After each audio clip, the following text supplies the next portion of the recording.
If you are a lover of crunchy granola clusters, then this oil-free peanut butter granola is for you. Simple to make, ready in 30 minutes, and half the price of store-bought granola. And a great snack for wherever you might find yourself.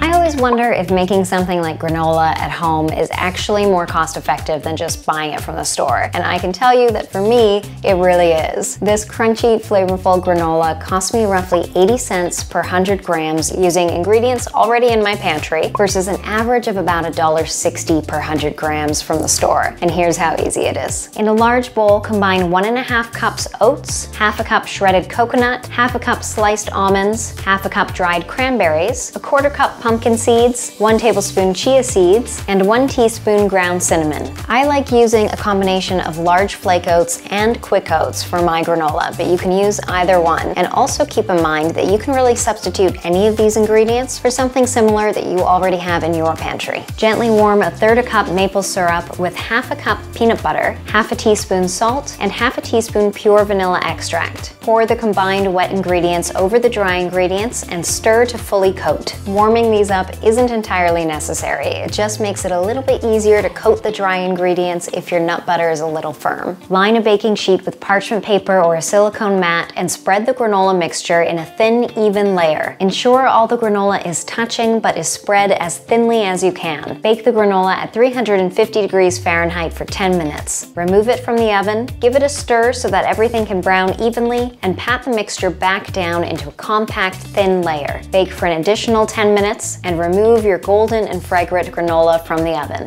Now here is the key to chunky granola clusters. Don't touch this until it's entirely cooled. Just like you wanted the granola to be packed together while it baked, you want it to stay tightly packed while it cools so that it really binds together into those big clusters. So once you can place your hand over the top and you don't feel any heat coming up off the granola, maybe an hour or so, then you can dig into it. I made this one earlier and let's take a look at how well it clusters. If you prefer a granola that's looser than this one, then you can go ahead and reduce the amount of maple syrup and peanut butter I use. But if you do want a really clustery granola, then those ratios are needed. And if you don't have maple syrup, you can use any other liquid sweetener you have. And things like whipped aquafaba, the brine in a can of chickpeas, and applesauce are other things that can help bind granola, but they might just produce a granola that's not quite as crunchy. I've been talking about what's in my pantry, and if you're new to cooking from home and wanting to make it more convenient to make snacks like this whenever you feel like it, then check out our pantry video and see how we went from essentially feeling like we never had any food in our cupboards to stocking simple and cost-effective ingredients that have made cooking from home actually convenient, enjoyable, and delicious.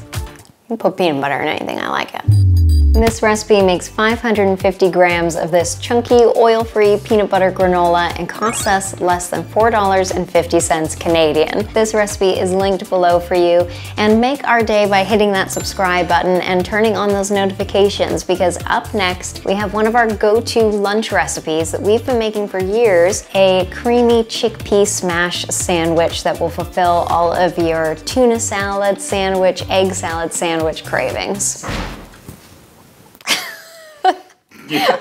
One of our neighbors just made the entire building shake. That's how good this sandwich is. It'll just stop the show. That was so loud. Apartment living. So long from beautiful Vancouver Island. I will see you in the next one. The only noisy neighbor up here might be a bald eagle.